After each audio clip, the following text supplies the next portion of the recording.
It's strange to me that the cell phone hasn't been delivered over to authorities yet. The family is now seemingly being accused of wrongdoing because they haven't handed the phone over yet. Christine, all I'm going to say is keep your eyes on that phone. Because apparently the whole state of Mississippi want to get a hold of that phone, because we already know them boys, folks are in the higher ups in that government. So they probably know a good bit of people that want to get a hold of that phone and play in your face.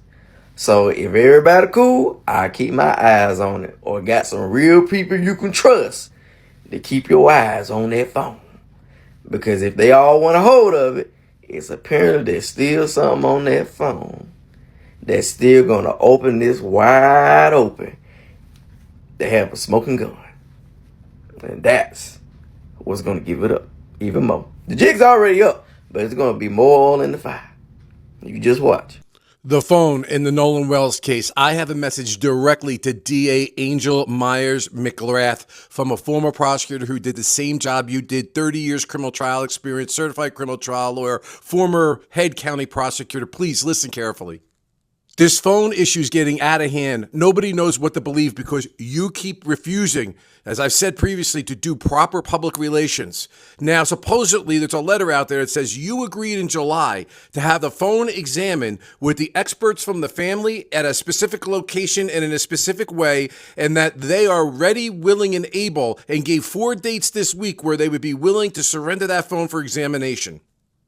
Now, I've been involved in things like this, so I don't know what's been said or hasn't been said, but I'll say this. The only story that we're listening to is that from Nolan Wells' family. And when they send you a letter and you don't respond and correct that letter, then we can only presume rightly that what's in that letter is correct. So the question becomes, if you had an agreement in July, why is it not being honored? There are accounts that you have demanded that the phone just be turned over in violation of that agreement. And that is not a good thing, not a good look. I can tell you from the commentary on the post that I've had that your constituency out there in Mississippi does not trust law enforcement and does not trust this investigation. Your continued failure to update the community on any misinformation, if there is misinformation, or say, for example, if this agreement is not what the agreement was, then you need to get out there and you need to let the public know. Now, stop with this thing that you don't compromise investigations about speaking about them. I've addressed this before. You are not compromising an investigation by correcting the record. You are making sure the public has an understanding, so we can only presume what's been written by Mr. Crump and his team is accurate. That phone is vital to any grand jury presentation. If you don't get that phone and you don't download it, then you are going to look like a bum no matter what it is that you do, and nobody will ever trust the investigation. To be honest with you, I wouldn't trust it either. That phone is vital. There is allegations that there's destruction of evidence that's on that phone, and we need to see what's on it and what's not on it. And for the rest of the folks that are out there, understand, they're not going to be going through the phone picture by picture, page by page. This is downloaded into a computer program called Celebrate, and from there, there's extractions that are done, mirroring of the phone, and then both sides can be confident they have all of the information. There's nothing wrong with that.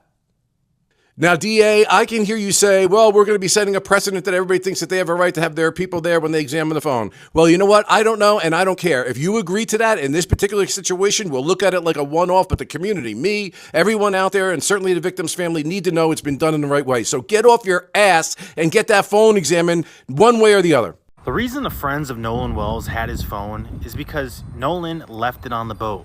That's what you do when you go on a boat to Horn Island. Okay, there's not docks everywhere where you can park your boat. You just drop anchor and swim to shore. And when you swim to shore, you don't want to have your phone on you because you're going to be in chest-high water and it can get wet.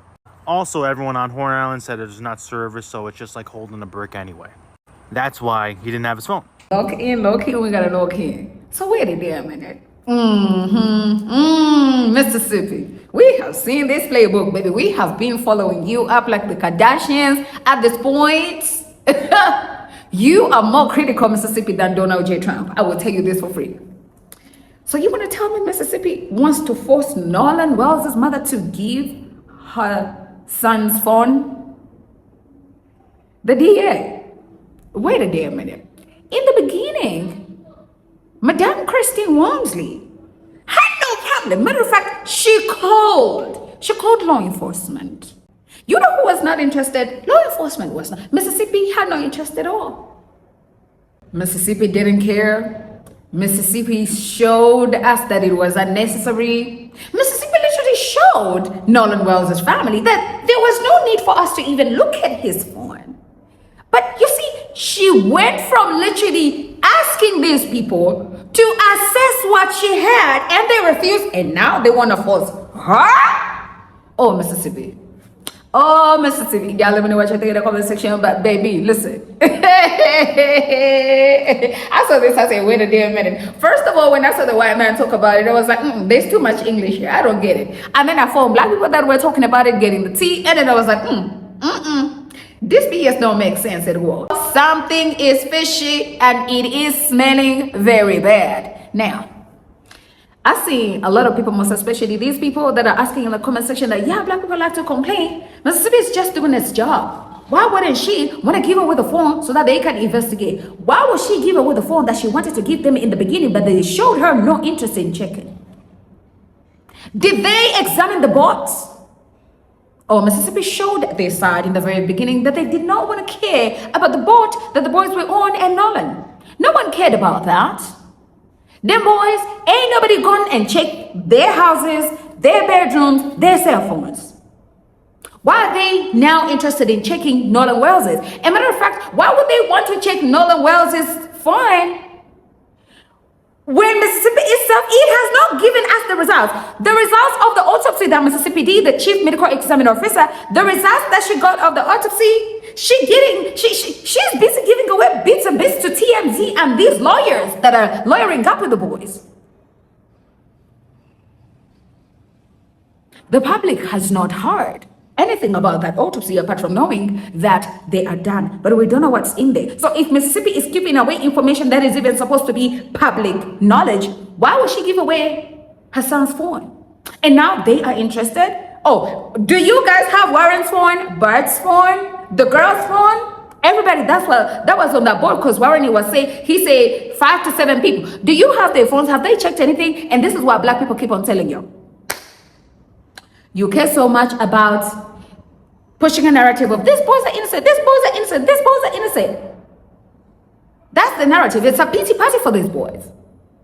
But there's somebody who lost their life and their family is looking for justice, and those are the people that are terrorizing, literally threatening Nolan's mom to lose her job, wanting to sue black content creators that are asking for justice. But the boys, you're running a narrative of like, they're free. They're free, they're innocent, they didn't do anything. And hear me out. Let them touch Nolan Wells' mom. Y'all will understand. Y'all will understand that the black community is cuckoos upstairs. Mississippi, 48 hours when they're done, go try to force her to give you the phone. You will see what black people can do.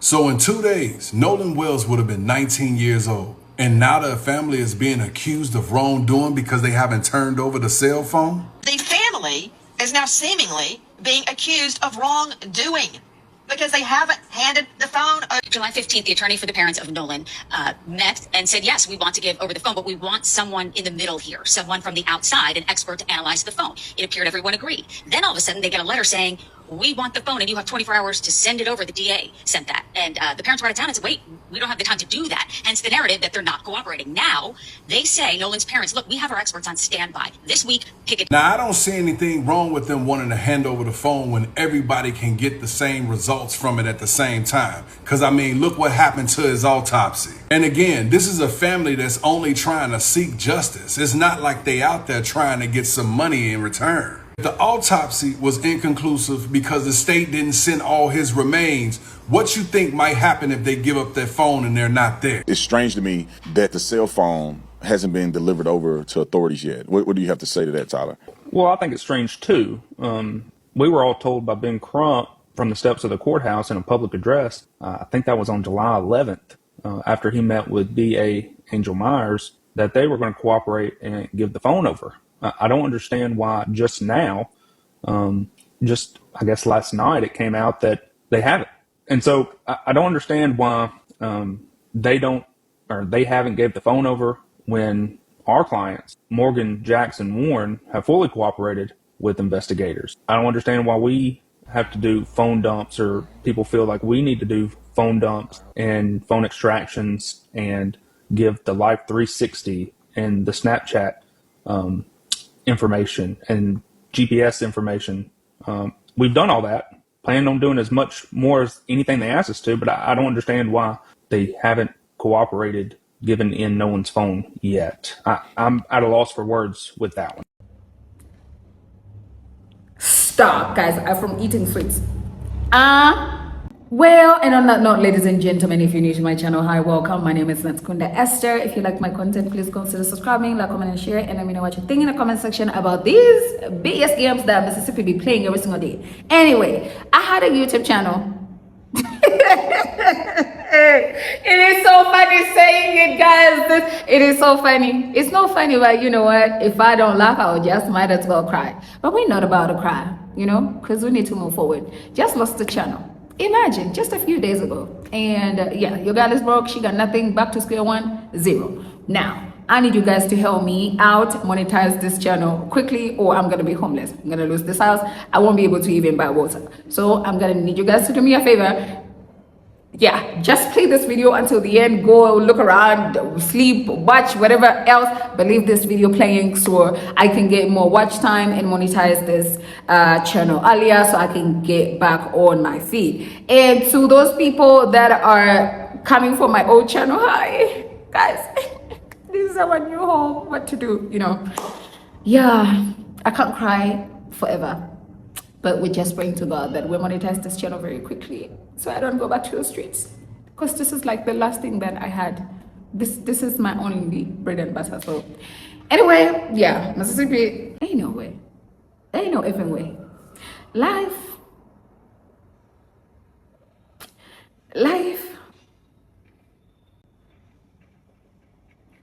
Because what do you mean you're giving a deadline to a grieving mother? I know it's not even funny, but if I don't laugh, I will cry. You're giving a deadline to a grieving mother. But the people that know how that boy died, they are podcasting every single day. Podcasting every single day. And when black people literally wake up and say, there is race written all over this, and some of you want to come and say, ain't no way black people actually think race has anything to do with this. Ladies and gentlemen, in the words of Miss Rachel, I will tell you this for free. If a white boy died on that boat, and it was white boys on that boat and just one black boy, that black boy will be in jail. I will tell you, they will force information out of that black boy who is one witness who is black than the white kids. And she was right. Miss Rachel was right. Nancy Grace is right. Because what do you be? The other boys, the boys that know how Nolan Wells died, they are podcasting every single day. But the mother of the deceased has 48 hours to... Yeah, I can't. Something's changed in Nolan Wells' investigation because now all of a sudden the district attorney is trying to shift the narrative. Instead of focusing on Horn Island and what happened to Nolan Wells and the Cito call, she's trying to shift the narrative and state that Nolan Wells' parents are refusing to hand over Nolan's cell phone, when clearly they made an agreement on July 15th that they would get together and bring their attorneys and their forensic people along with the DA's forensic people, and they would do a joint investigation on the phone. But let me tell you guys something. Pay attention. That phone is the smoking gun. That's just my theory. But that something clicked with the DA in this investigation. Once Nancy Grace brought on those professionals that handled that type of analysis, the DA changed her tune. That phone is a smoking gun. See, those boys and their family thought that as long as they deleted everything off of that phone, nothing could be found. Little did they know that when you extract that information from that phone, everything on that phone or happened on that phone from years ago could possibly pop up. And once Nancy Grace had confirmed that on her show with the experts, the narrative shift. It shifted from Brandon Tatum saying it to now the DA. And all of a sudden, Nolan's parents was out of town. They sent them a letter demanding them to turn over the phone within 48 hours when they already had an agreement. That phone is a smoking gun. And here's the proof that they made an agreement on July 15th. Take a look at this clip. The cell phone with our experts and their experts. Attorney Eric Hertz is helping lead the investigation team with former law enforcement experts who are going to help us with the cell phone download. So everybody will be able to see at the same time what the cell phone has. We also talked about trying to make sure we dot every I and cross every T. I'm not sure how slow Mississippi's or that part of Mississippi's policing, district attorney's office, investigators are, and they didn't think that that information could be extracted from that phone. But once Nancy Grace brought that panel of experts on her show and they explained everything that could be pulled off of that phone, you heard Brandon Tatum shift the narrative onto the parents, stating they wouldn't release the phone when they knew. They told them they wanted to get a joint effort. No one's going to hand that phone over to them. They would be, to me, it would be idiotic. Everything that they have went through with this investigation, for them to hand such important information over to the hands of the people that have been handling this case incorrectly from the start, that would be just dumb. Mississippi has never had this much heat brought down on an investigation before. They thought this was going to be an open and shut case, especially in the beginning when they came out and stated there was no foul play right from the start and hadn't even had the examiner look at the body. But I'm going to say, in my opinion, that phone is the smoking gun. And they know this. Nolan Wells' case is about to bust wide open. What do you guys think? Why all of a sudden the shift of the narrative? Why no longer talking about the CETO call? And in my opinion, they need to be talking about the GPS from Bart's boat. Everybody seems to be disregarding that. That too is a valid point, since he want to claim he told them. If you told them, why are y'all hiding the GPS? It's being reported that the family is ready to proceed with the joint phone examination. Request DA to confirm when they can meet. The DA allegedly sent the family a 2-day, 48-hour notice to give them the phone. But since the family was out of town at the time, our own team thought that that was an unreasonable request. They said that we are eager to comply with the agreement we entered on July 15, which is a joint forensic examination on Nolan's phone conducted together with their experts and our experts and possibly the FBI. We gave the DA 4 days this week. They can pick and choose whichever one so that they can all come together with the experts and to look at the evidence on the phone. The legal team for Nolan's family states that the family wants Nolan's phone examined right away. With both parties in the room, our parties agreed on July 15th that we share the same goal, which is determining the circumstances surrounding Nolan's death. The family is ready to move forward on this goal this week.